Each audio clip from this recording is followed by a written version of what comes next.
W6N, W6N, W6N, calling G7W. How do you hear me? Over. Ladies and gentlemen, welcome to the Josh Shakespeare podcast. I'm Josh Shakespeare.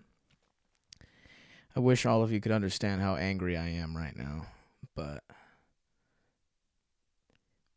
just at how hard it was just to record this episode in particular. Just because, for the past few days, I have a schedule. I'm supposed to record every Thursday, but because of scheduling conflicts, I've had to record on a Saturday, which is what today is, on top of me pushing myself into getting other things done. I wanted this episode to be titled The Road to 20 Episodes just because, just for a little backstory, I saw an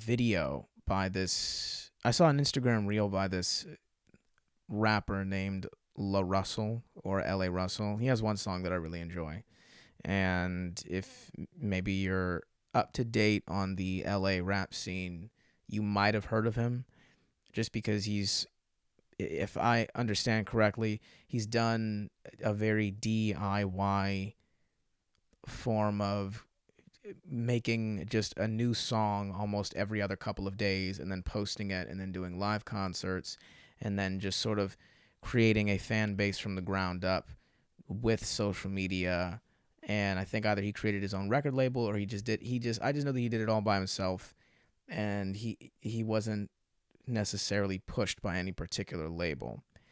And on top of his success, he recently got over 1 million followers, 2,200 posts on Instagram, and throughout the past few months, he's just been dropping knowledge on how to produce content and on how consistently you're supposed to do it. Now, he posted a reel that I perceived as a sign, which was to make 100 of something. So he said, make 100, because and his logic was very accurate, which is that when you start at 0, you're going to be way different than when you get to 100. Like 100 of something, you're going to be very, very different. Life may be different when you get to 100. And I go, okay. Where I'm at right now in my life, I thought to myself, well, you know what? Let me just do 20. Because on top of that, I've spoken about this in my previous podcast, that I've spoken about this before on the show, but the 100, to get to that, would heavily take away from everything else that I'm doing, because I'm on top of that, I'm also doing stand-up and then writing and then posting every day on social media, doing those skits and stuff. And there's still a routine that I need to work out on top of that, because mind you, I'm recording this on a Saturday. I was supposed to record this on a Thursday, and this is me in the routine. So that just goes to show you just how chaotic this entire thing that I'm doing is, just the craft of it. But I had said previously on the show that they did a statistic about it. Most podcasts last for about 10 episodes. Everyone does at least 10 or 9, and I did 9, and then boom, that's it. They just fail. They just stop producing, and I was like, okay, I want to be in the top 100 percentile of podcasts that do more than 10 episodes. I was like, all right, let me just do 20. The next episode after this is going to be one with a comedian that I'm friends with. I've known since the pandemic, because that's when I think I met him. And he's always been a good friend. He's always been, chill with me. He's supported me a lot. I've supported him a lot. His name's Forrest Wheeler. Hopefully we can get him on the show. And he did tell me that he is planning on moving from Los Angeles pretty soon, which made me very sad, because I've been doing this for 5 years now, and I was talking to some friends about this the other day, because they had asked me, because they were 2 years in, both of them, and then I was 5 years in. So I'm younger than them age wise, because one was 28 and I think the other one was 29 and then the other one was like 32 or something, and then I'm 25, but like I'm older than them in comedy years.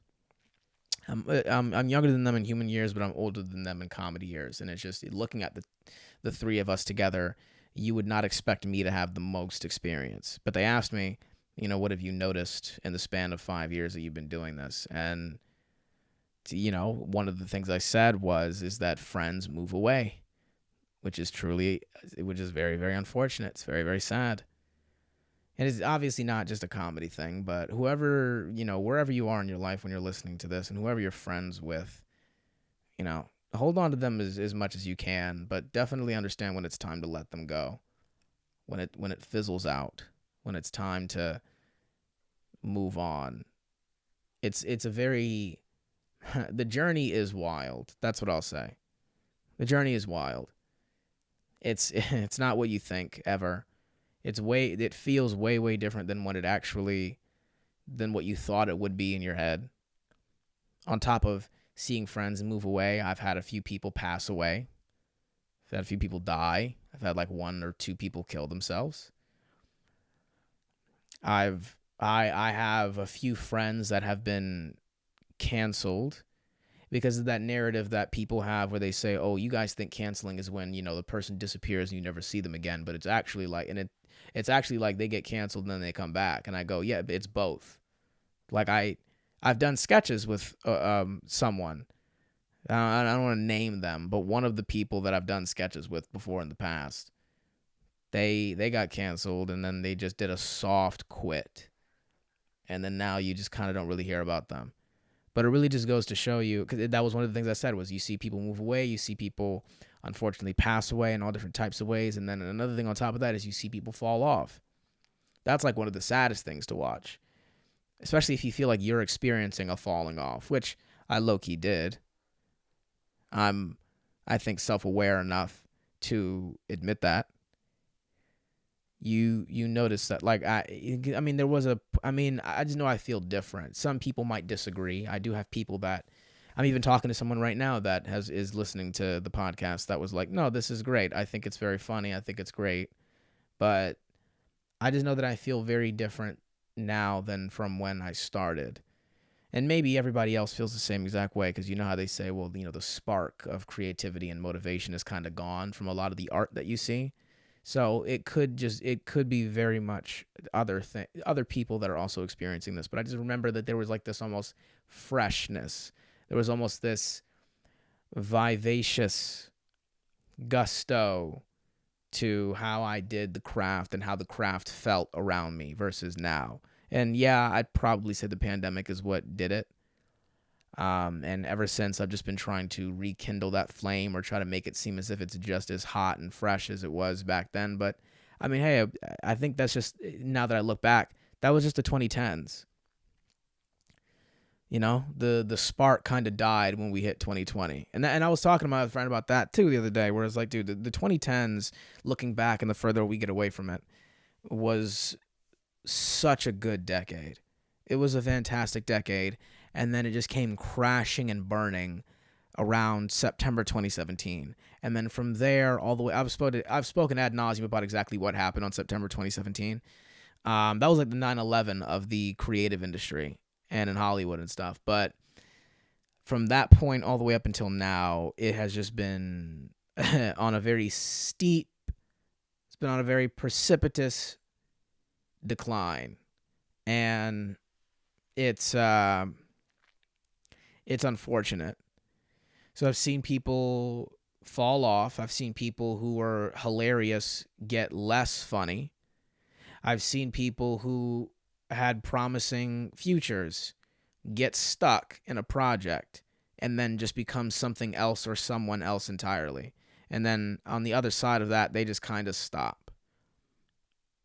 I've seen another thing too. I mean, and this I guess is very motivational, but there are many, many people that I used to go to open mics with at certain spots all around Los Angeles that I would see on a day-to-day basis 3, 5, 4 years ago when I first started, that are now going out and selling out shows, that are going on the road, that have become very, very, very, very successful, that are on television shows, that are guest stars or co-stars or the leading people on television shows that have more followers than me.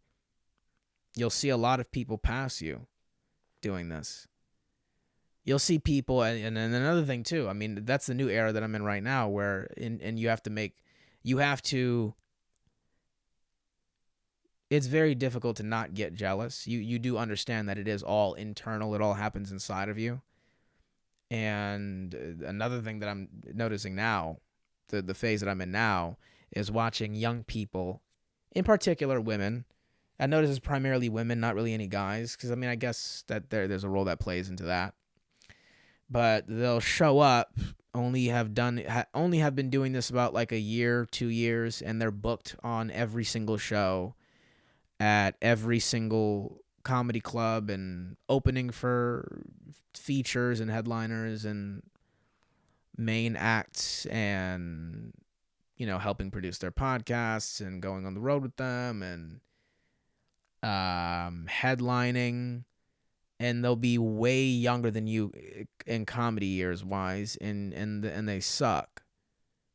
Just from a non, because there's a difference between being like, okay, I wish I had that, and then there's another thing where it's like, okay, even if I did have all those things that you have, I can still, from a craftsman's perspective, look at your act and go, this is absolute garbage, which is fine.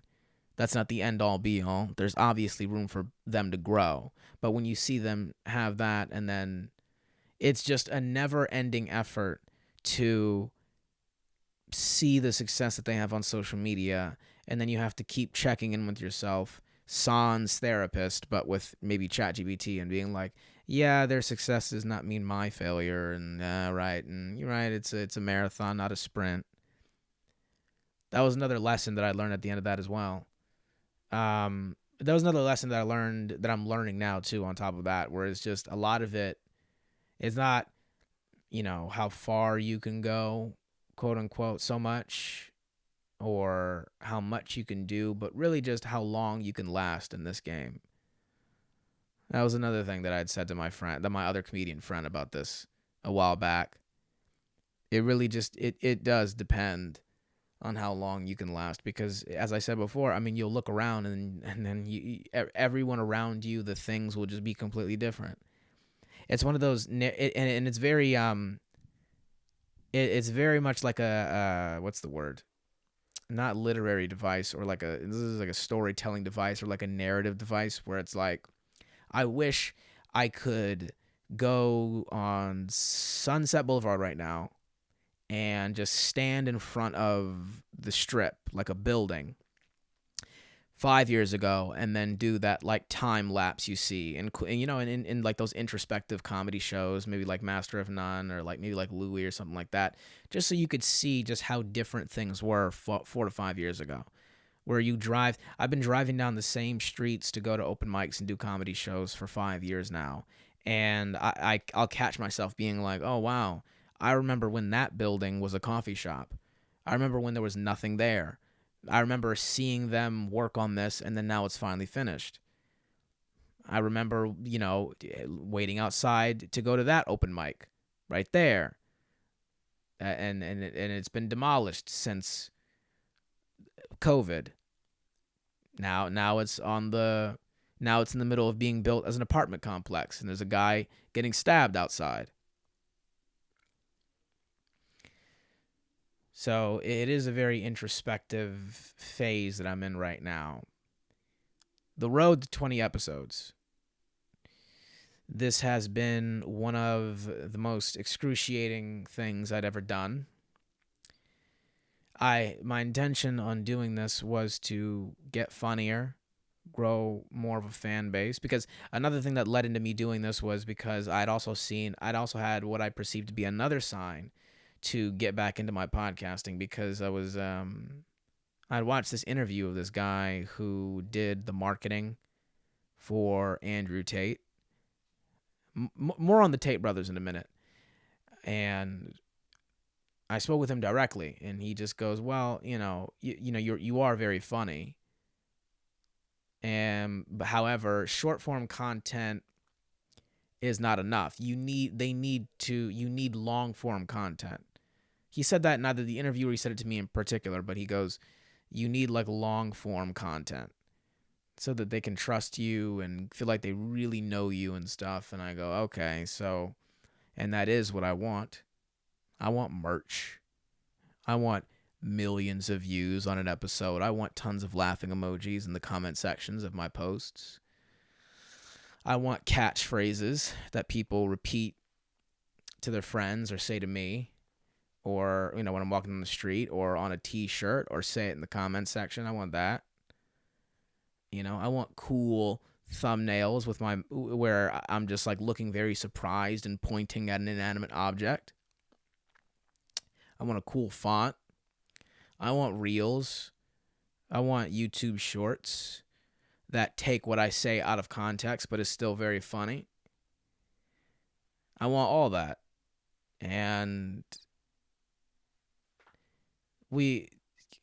on the way to doing all that, just to get to that point, I was like, all right, let me just go ahead and let me just get back into my podcast and do that. After 20 episodes, and I was, instead of doing 100 as Russell instructed, I'm just going to do 20. Let me just get to 20, and then from there we'll figure out if I want to keep going more consistently or if I want to take a break. And I will definitely be taking a break after this because I am exhausted. I am angry and annoyed. And I understand now a lot of the episodes that you've seen me do so far, I'm sure there's been some technical difficulties. I'm sure there's been some mistakes. Even I'll go back and listen to some of these episodes and I go, okay, the audio was not good here. I was a little bit too low on the mic. I should have monitored that, etc., etc. On top of all the things that I want and on top of what I've done so far, another intent that I've had is I've wanted to get funnier at this. Instead of waiting for someone to pick me up as a writer and write for their show, why not just employ myself and write jokes for my own show? And I've done just that. And it has made me 10 times funnier, I'd say. I've noticed that I'll get into conversations with people and I'll make them laugh. I'll measure the laughs per minute from now to before I hit this as heavy as I could. And I've noticed definitely, my hit ratio has gone up. And that's because on top of that, I sat to myself and I was like, all right, how can I be the Mike Tyson of this? Because I love working out. I love training like a professional fighter. And the coach that introduced me to this peekaboo style would have me do all different types of workouts with just 5-pound dumbbells that'll absolutely destroy you. And I was like, all right, what is the podcasting version of that? What is the stand-up version of that? What is the Instagram and TikTok version of that? And for the past month, literally maybe a month and a half, I've just been doing that in every which direction. And it really just goes to show you like just how the days are long, but the years fly by analogy. Shout out to Dave Chappelle for that quote. But I went to my journal last night, and it's been a month since I journaled, almost. No, yeah, it's been a little bit more than a month since I've journaled. Last time I journaled was the day before my birthday, February 3rd. And my birthday's February 4th, but February 3rd is when I journaled. And I was talking about like how sad I was compared to now. I'm very angry. I feel very powerful. I feel as though, I feel like, because my friend, people have asked me like, well, what is doing this like? And I was like, it's like being a professional. It's like being a professional fighter, but for your brain. In the span of just a month, I've transformed myself. In many, many different ways, some for the better, a lot for the worse.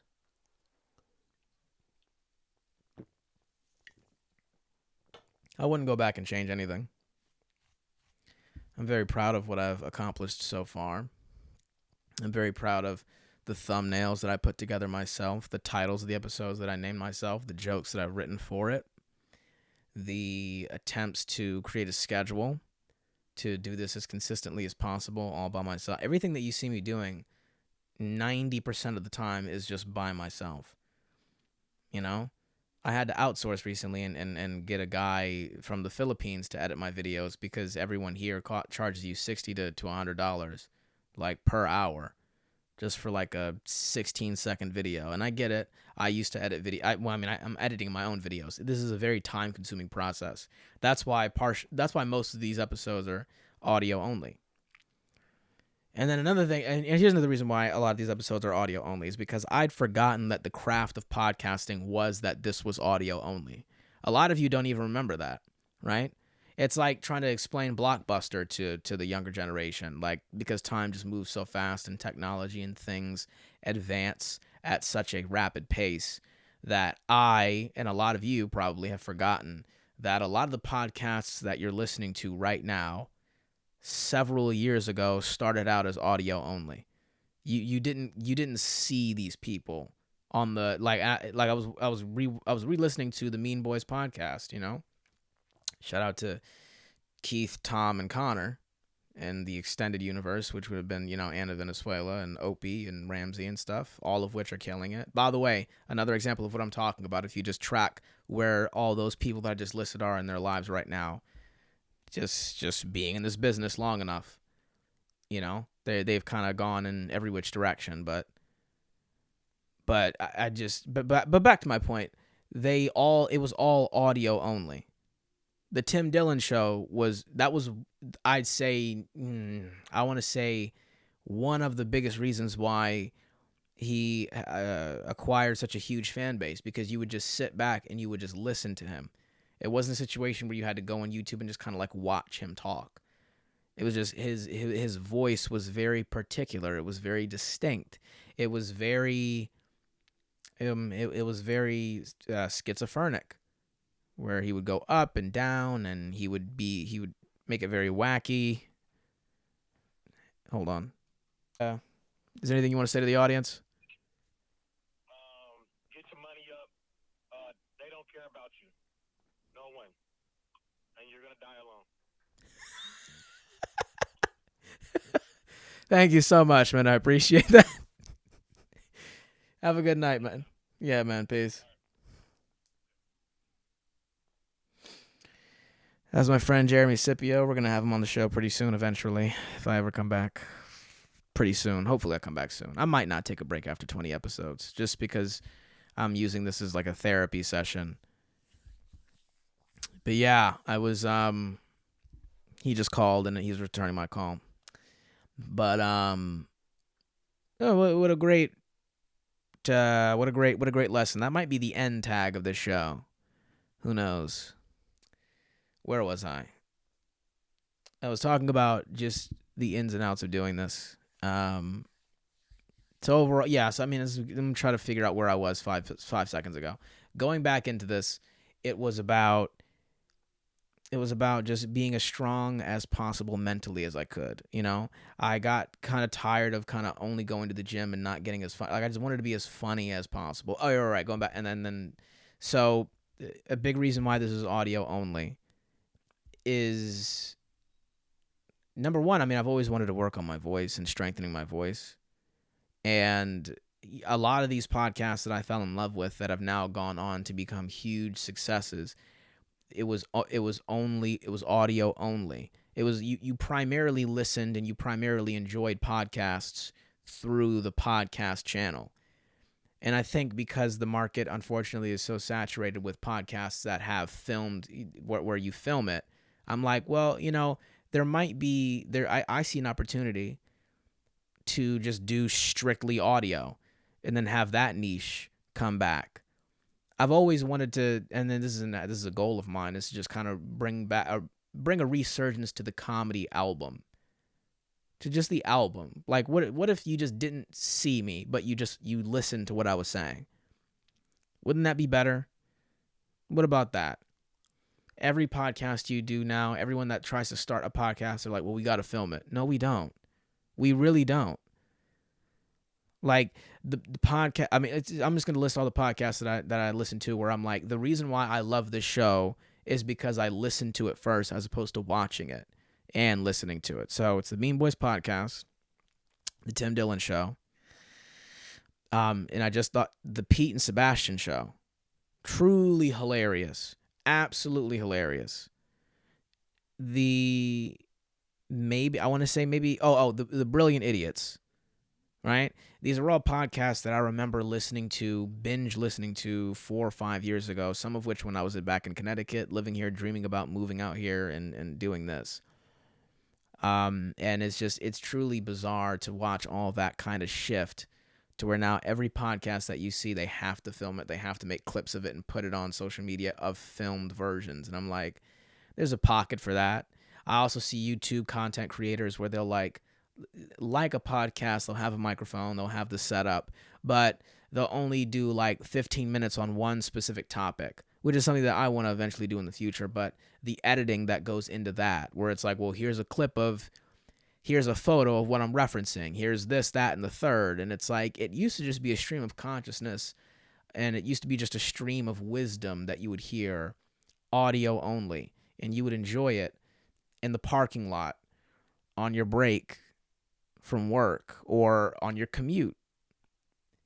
I think that that's a lost aspect of this craft, of the craft of podcasting. I think that's a lost art form, is just doing audio only, which is why I wanted it to come back, and I did film the last 2 episodes, but that's just because I filmed the last one, and I think the one before that, just because I'm like, all right, let me put out a clip so that people can, listen to watch or listen to the show. But and that goes into another thing that I've learned from a marketing standpoint. I go, well, if I'm making visual clips of this supposedly audio only podcast, and that's just false advertising. People are going to go into the podcast expecting to see me and my friends shoot the shit for an hour each week. And I go, so I may need to edit it differently. It might just be different this time. But yeah, this is a road to 20 episodes, and it's been very, very excruciating. I've been actively putting myself through large amounts of stress just to do this by myself. Scheduling the, people to have on the show, writing for the show, coming up with topics, and then spending my entire day and night thinking, or at least trying to come up with perspectives and jokes for the podcast and yada, yada, yada, and all that. It's been very, very rewarding. I will say that delaying gratification and building things brick by brick and just enjoying doing that is another aspect of it that's lost. We truly, as a species, have just been spoiled by this hyper deliver in less than 30 minutes time that we're in. We've been spoiled. Just because, I can't help but feel like if this were 25 years ago, I might value this process even more. But, yet again, a lot of that is also social media too, because every time I go on social media and I just scroll through and I just see people with their clips getting hundreds of thousands of views, and their Patreon being very successful, etc. There's a bit of it where it's like, all right, why am I doing this? But even as I'm talking about it now, it really is just the journey. So, I do want to say thank you to everybody. Thank you to the 4 or 5 people that have been listening to this. Yeah, my views have gone up. I will say that, which is cool. I got like 17 views on this on YouTube, but I get it, because a lot of this it's more so for me than it is for anybody. It's for me first, and then everybody else second. Because if you go and you look at that, I don't even think anyone has even listened to the entirety of these episodes, except maybe one person that I'm currently talking to right now. And not like it's not like we're dating or anything. Or it's a woman, but she's just analyzing my content, just of her own free will. So shout out to her. The only other person that ever really watches all my videos is currently having a schizophrenic break, so you're going to see less of their comments, unfortunately. But, This was a very fun ride, but I do think that it's time for me to maybe go into something else related to comedy that makes me funnier. You know, maybe do more of those monologue things that I see people do on social media. Um, yeah.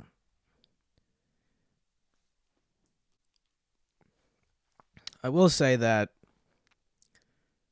a positive is that I mean, when you do anything like this as consistently as I've done it, posting every single day and then creating a schedule where you post this every Thursday, you write for that every Sunday, you study this every Monday, and then you do that and this, that, and the third, which is exactly what my calendar looked like. If you could look at my calendar right now, my digital calendar, you would have an anxiety attack.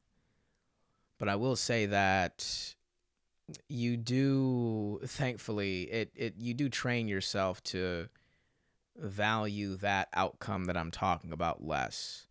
Where, the millions of views and the Lamborghini and the bad bitch and the whatever, like you do you do you do start to see less of that and have less of an attachment to that and more just of an attachment to just the act of just one rep as opposed to the 25 or the 100, focusing, as they say, focusing and investing less on the outcome and more just on the act in and of itself. Yeah, just the attachment to the outcome grows less and less severe. That's something I've noticed as well, and I'm very thankful and I'm very proud of myself for getting there. You just got one more episode and then 20, and then I maybe look at it as almost like a season of the show.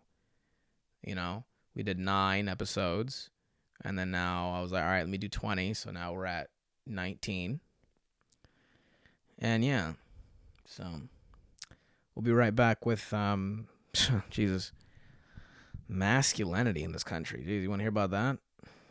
All right, see you in a second. Okay, I'm back. Just got back from Santa Monica for the first time in a while. It's been months. By the way, when I said I just got back, I don't mean like I stopped the podcast, went to Santa Monica, and then now I'm back recording the second half of the podcast. I literally just paused the podcast to look at my phone for a few minutes because, as I said before, I am exhausted. I had to take a break from talking.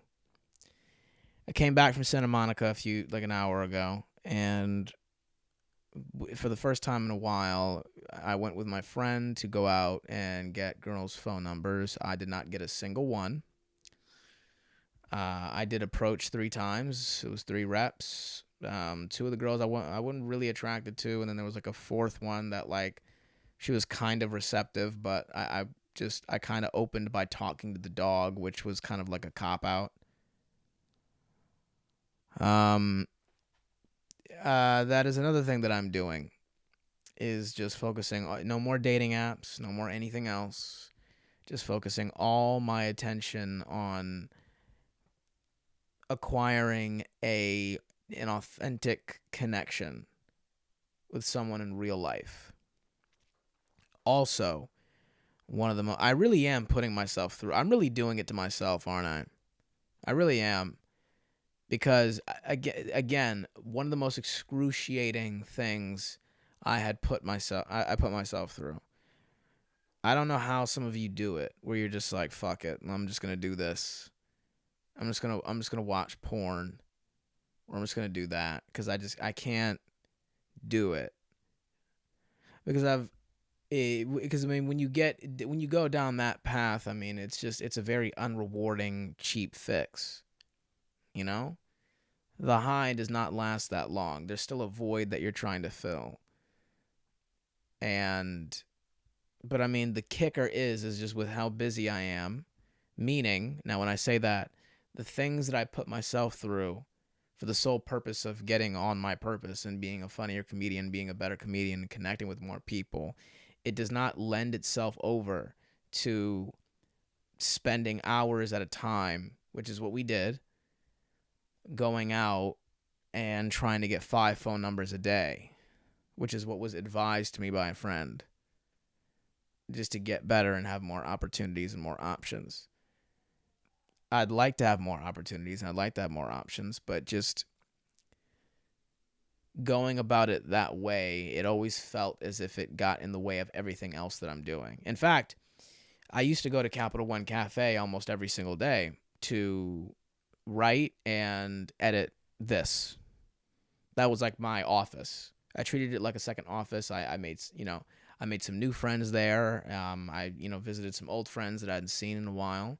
But lately, I think maybe for the past month, I just haven't done it because I'm like, everything that I'm doing on top of the things that I added on to my already huge workload, I'm like, the time it takes to get there, find parking, and then walk from my car to there, by the time I actually finding a spot at this cafe, that's like an hour, 30 minutes of my time that could have been spent just doing it here in the house. But I said to myself, well, I kind of want to just get out there. I just want to, physically do it. And then if I'm really being honest with myself, with all the work that I've put in and going on the sobriety streak, the work that I've put in, I'm like, the only real reason why I'm even going there is because I'm hoping to meet someone there.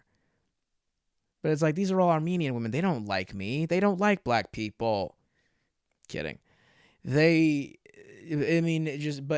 I've been there long enough to where I understand, I'm not really getting any type of signals of interest from the women around me when I go here. It's like, the more I took a few steps back and I understood why I was going there, the more obvious it became that, like, I wasn't really supposed to, I don't really belong there. It's like, these are med students. These are people that are studying to be lawyers. These are people that are studying to manage a proper business. I'm a comedian trying to get pussy over there. So and I think those thoughts are very, very readable to other people when I go there. I could be wrong. It could be all in my head. But recently I've been told on a live stream, because I've also been TikTok live. That was another thing I've been doing for the past month that has taken up a lot of my time. I've been live streaming almost every day, Monday to Friday, for 4 hours, 12 a.m. to 4 a.m. Right? And then working out has suffered because of that as well.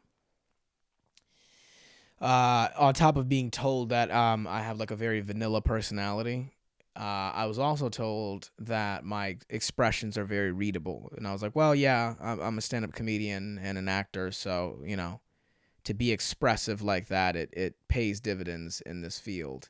It makes you funnier. It makes you, more animated. Right. But unfortunately, the downside of that is that there's no mystery when you talk to women. I mean, well, at least sane women, I guess.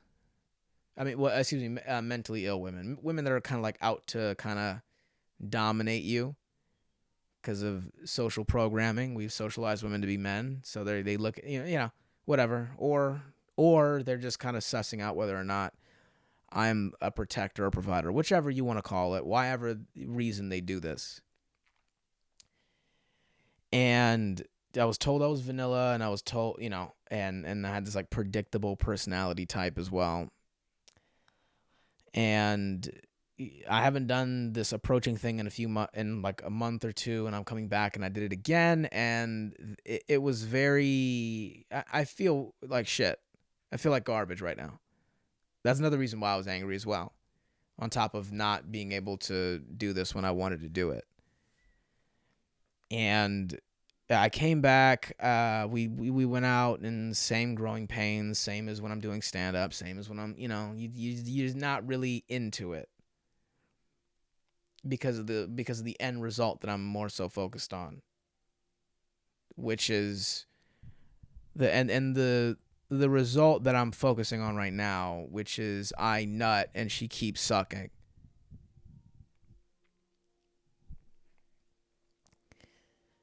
So that's where I'm at now. And I jumped into doing this because I'm trying to substitute all of my poor negative habits to fill the void. I'm trying to substitute all that with just better, more time-consuming habits that that require very little dopamine. I'm trying to rewire and re-dopamine and re-regulate myself. But speaking of poor habits, I think, because we're on the 19th episode, I think this calls for a mini celebration where I have been more than a week and a few days completely sober from cannabis, which I think is great. I was only doing it I was at a point. There's a little history. I think ever since 2023 started, and I'd spoken about this episode 3 or maybe episode 4, where I was just on the road, where I thought I had fallen in love with this girl that I'd met after I did a comedy show on the 1st of 2023. And then since then, I fell into this deep depression. I got the gaps in my teeth fixed, and then I reached a point where I was doing edibles and staying in the house because the weather was just so horrible. Pretty much, I was doing edibles before bed almost every night. Sometimes 2 edibles because I developed such a tolerance to it before bed every night. And just watching my favorite movie, and then I would just fuck off. And then that became addictive, so I stopped, and I was like, all right, I'm only going to do it once. And I went from that all the way up until now, where I would be like, all right, let me only do it once a week. And I was doing that for the past few months, and even that, which I attribute to my frontal lobes fully developing on my 26th birthday. I was like, yeah, even this is not rewarding. Even this is not fun. I still understand the urge to do it because you're just so exhausted and you want to just reset the brain. I don't even want to do that anymore. I might, the more time goes on and the more I don't do any of these things, the more it becomes like, all right, I could do it just as a reset, but it's just, when it comes to choosing your hard, choosing your battles, I'm like, I don't want to battle recalibrating my brain post getting high again. It's just so annoying. I've been there. I've done that. It's a very beautiful feeling. It's very blissful, but it's like putting a Band-Aid over a broken dam. It doesn't feel good afterwards. And that's all I really focus on. So that's my advice to any of you who are maybe struggling with addiction or are trying to not go back into certain negative habits. You really have to focus on how you're going to feel after you get what you want, right? For the most part, I'm focusing on for not doing cannabis because I reached a point where I was like, all right, I'm just going to do it once a week. And even that became very strenuous because the several days after getting high off of an edible or off of just vaping it is just like, you lose a step. I like being sharp. I like being as sharp as possible. That's like, once again, going back to my boxer analogy, that's like a boxer who's a professional fighter that only smokes cigarettes on the weekends. It's like, yeah, I guess moderation is good, but in the long run, you can't really compete with someone who never does it, or just does not do it. Now, yes, there are tons of hilarious comedians. There are tons of comedians that are way funnier than I do that smoke. They're way funnier than me that have been doing this longer, that smoke weed and do edibles every day. But for me in particular, I'm just wired differently. For me, I have to feel like a professional fighter. I have to feel like a warrior. And one of the ways to do that is by just kind of not doing it altogether. At least that's where I'm at now. And funny enough, I saw a sketch the other day about what happens to your brain when your frontal lobes fully develop. And it really does genuinely, it really does feel like you can feel your frontal lobes fully develop. Like you can feel it. It's very bizarre. But as they say, because other people have spoken about this, where they you wake up one day and then you just feel different and you start thinking differently. That's what happened to me. A little bit before, during, and after my 26th birthday. I was like, oh yeah, no, I can. It's like when Bruce Banner transforms into the Hulk and you hear that crackling noise, which is just some guy in a sound booth in a studio in Burbank somewhere breaking celery into a microphone. You can feel it. I felt my frontal lobes fully developed, and I was like, all right, weed on the weekends is kind of boring. Let's substitute that for something else. Let's reset another way, or let's add new workouts so we can be as strong as a comedian as possible. And I did that. So I'm off of cannabis now. I may come back. I don't know. We'll see. Another thing I've noticed too as well, and this is also for people that are also struggling with trying to not do cannabis or porn or anything like that ever again. What you got to understand is that these feelings come and then they go. The feeling or the urge to do it is very temporary, but you just have to ride that wave out too, as much as you ride out happiness, right? Let's say you get a new promotion at work, or you get like a large sum of money one day, or someone compliments you. The high that you feel is very temporary, as morbid and as it sounds, but it is very realistic. You're going to be happy for like an hour or two, but then it'll go away. The same thing with being sad, right? But because I think humans just, we are for some reason very masochistic, I think, and we only focus on the negative. You take the negative things that happen to you and the negative ways that you feel about yourself, and even though those feelings may last for an hour or 2 hours, depending on how spiritually conscious of your own subconscious as you are, you kind of take the negative and then make that the story of your life. But those feelings are just as temporary as the happiness that you feel. So you may feel like shit, that'll go away in a few hours. You may feel really happy, that'll go away in a few hours. And then you apply that same formula to the urge to smoke weed again, to vape again. That's another thing too. On top of this sobriety streak, I also just stopped vaping as well. Nicotine. I've always been proud of myself and always been very pleased with myself on how easy it is for me to just not vape anymore. Like, cause I was also on a kick too, where I was like, all right, I'm only gonna vape on the weekends because I was telling myself I need the nicotine. I need to, be as sharp as possible. That would, vaping nicotine would be like that's like the pre-workout version of being a professional fighter or working out, because as you know, nicotine, it makes you sharper, it makes you, gives you that boost on top of consuming B12 during the day. Like, that's all it is for me, is just how can I be as funny and as sharp as possible. The urge passes, the urge will pass, so that's my 2 cents though. That's as much advice that I can give you, is just kind of, and once you get past that urge, once you get past that feeling of loneliness, once you get past that feeling of anger or sadness, and you just sit in it for a while, you come out better. Things come out, you get happier.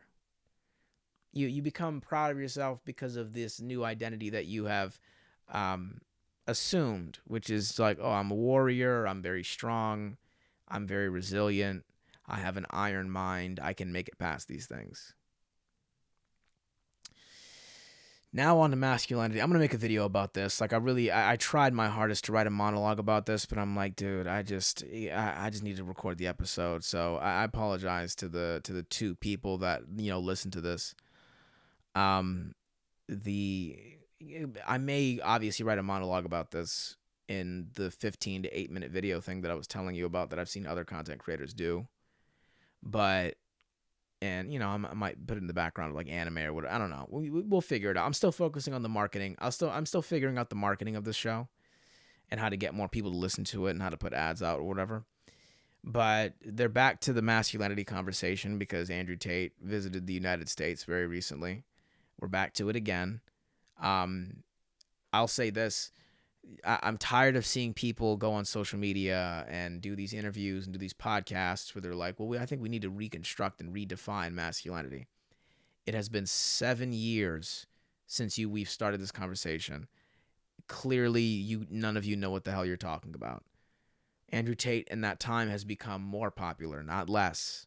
So clearly this reconstruction and redefining is not working. It's just not. You know what young men such as myself want. You've heard our arguments. We've listed our demands, and we have since been mocked and shamed for it. And it's just not. It seems as if the culture has reached an impasse. It seems very much so that I was in an argument with a woman once, and she said something to me. Even though she was wrong emotionally, she won the argument. She goes, I don't feel like I'm being heard by you, even though everything she said was absolutely incorrect. And for some reason, the weight of that statement destroyed any kind of logical argument that I had behind what she felt at that time. I don't think young men in this country feel like they're being heard by anybody, which is why they go off and they support guys like Andrew Tate or Nick Fuentes or Tristan Tate or any of these alpha male red pill podcasts. Now, I'm not sure how, if I've given my opinion on any of these people. I mean, I have before. Yes, it is very easy for you to get down a rabbit hole of just not liking an entire gender. And then there are other people, such as myself, that use a lot of the information as actionable intelligence, which is what I like to say. Like, I know this about how both men and women operate. I know this and that and the third about gender dynamics. How can I use this to my advantage? How can I use this to win? How can I use this to go out and acquire the types of relationships and connections that I want? Unfortunately, other people do not possess this type of mentality, or at least they haven't discovered it yet. It's very, very difficult to do so, especially when you're young, when you're 17, 18, 19, and you have all these emotions and and there's lack of male guidance, and then all the male figures you see on movies and TV shows are pussies. They become cucks, and every episode you see now of a TV show is just like a guy in his 40s and 50s where like a teenager needs to explain something to them in a very condescending way. And just the optics of seeing that, very, very unaspirational. And I will say this, as someone who has been a bad roommate at times and who has had bad roommates, just not even just where I currently live, but I mean in other places like in Beacon Avenue or Glen Avenue or Division, whatever, places that I used to live. When you're, I imagine this is the same thing for married couples too. I mean, when you're in a situation where it feels like people can't talk to you, or you're living with like very like I guess like avoidant people, and this is just for relationships as well. What they'll do is they'll go off and do things that benefit themselves, like almost look low key behind your back, which is why this is exactly why Kamala Harris convinced her female voters to lie to their husbands, because they didn't feel as if they were being heard by anyone, even though they were dead wrong and didn't know what the fuck they were talking about. Same thing on the flip side with young men in this country. We've already spoken adamantly about how we hate how we're being portrayed in movies, TV shows, and even in this case in video games. A lot of it is misguided. A lot of it is just a projection. But some of it, I think, is very founded in reality. And they did not feel as if they were being heard by anybody. So then as a result, they fall into the arms of the likes of Andrew Tate,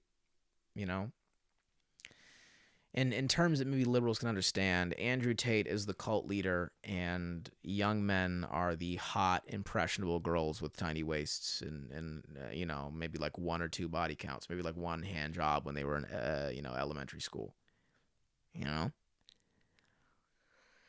So, I've had it with they're back to doing this again. I've had it with the masculine. I've had it with the movies that go over like, oh, here's what it's like to be a boy in America, and I'm just. They did that trailer for, what's that trailer called?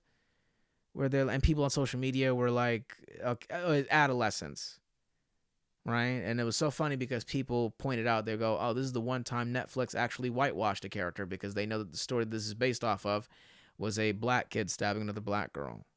And they didn't want to put that out there or whatever. I don't know. That could be the case. That could not be. I don't know. They said it is not based entirely off of one person. But it just felt, if you go back and you watch that trailer, it just feels very out of place when the guy talks about like body count or some shit, where he like regurgitates like a talking point you've seen on the manosphere or whatever.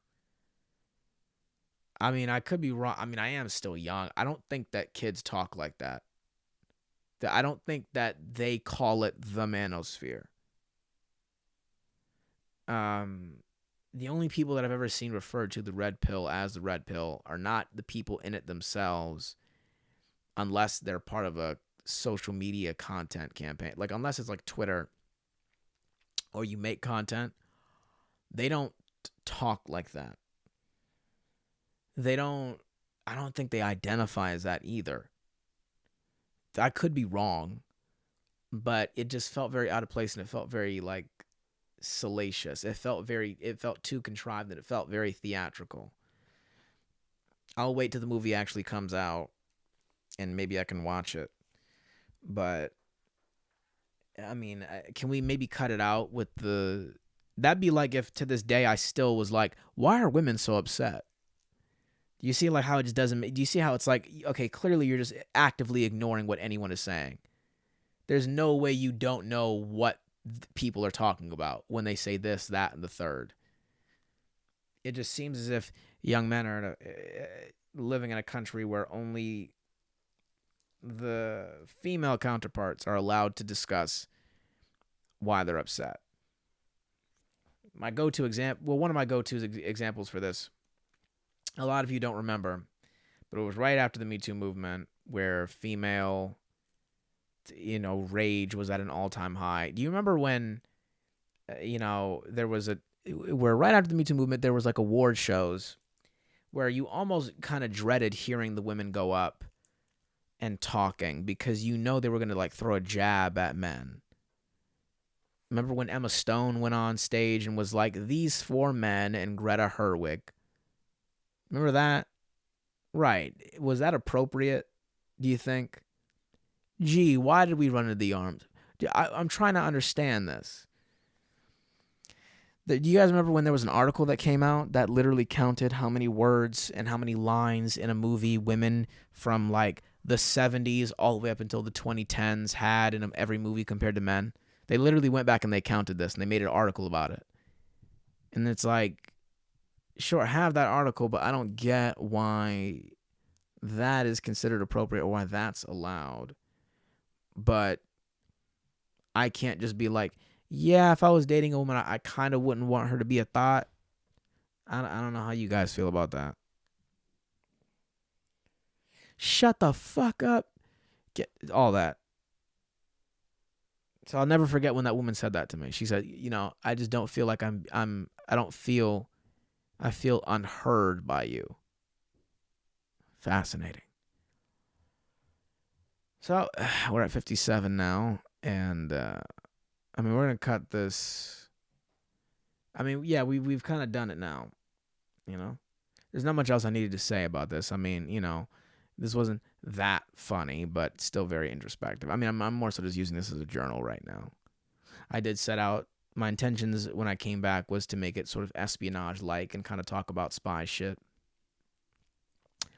Got kind of lost doing that while, producing this. But I still had fun. People that listened to this had fun. But other than that, yeah, that's my 2 cents on this whole this dumbass masculinity conversation that we keep having and we've been having for the past several years. I will make another video about this, more punchier, but yeah, maybe cut it out with the I think we need to redefine. Stop listening to other guys who are not examples that we would look to as a role model. It's never a guy that people, generally speaking, look up to that we think, And I really do feel bad for people that are trying to compete with the Tates right now. It's like, none of you fight. None of you are rich. None of you have hoes. You just cannot compete. All you're doing when you shit talk him is you're telling everybody, my opinions don't stand on themselves. My opinions require me to put him down in order for me to elevate myself or other people. And that's just unfortunate. It's not helping at all. Links are going to be in the show notes, as well as wherever I'll be performing afterwards. I'm back to posting more consistently on social media, so be on the lookout for my new sketches and listen to me, watch me live on TikTok from Monday to Friday at 12 a.m. and all other hours of the day whenever I can. It's been a fun ride, guys, and I really appreciate the I don't know, two or three of you that listen to this from start to finish. So yeah, hopefully more people in the long run. I mean, that's another thing too I've noticed is like, a lot of videos, people kind of go out of their way to make a video viral like right after it comes out, like a few hours after it comes out. And that does happen, especially if you already have the fan base, but another thing I've noticed after being in this business for 5 years is that certain videos will just become viral over time. Like you'll post a video, it'll get 7 views, and then maybe like 2 years later or something like that, a bunch of people kind of stumble across it, and it just gets shared wildly. This has happened to me like once or twice, not like super hyper shared, but like I've seen this definitely happen to other people. So yeah, who knows? I'll do 20 episodes, and maybe in a couple of weeks after that, while I'm on hiatus, I'll get hundreds of thousands of views. Who knows? Wouldn't that be something? I'll see you guys later.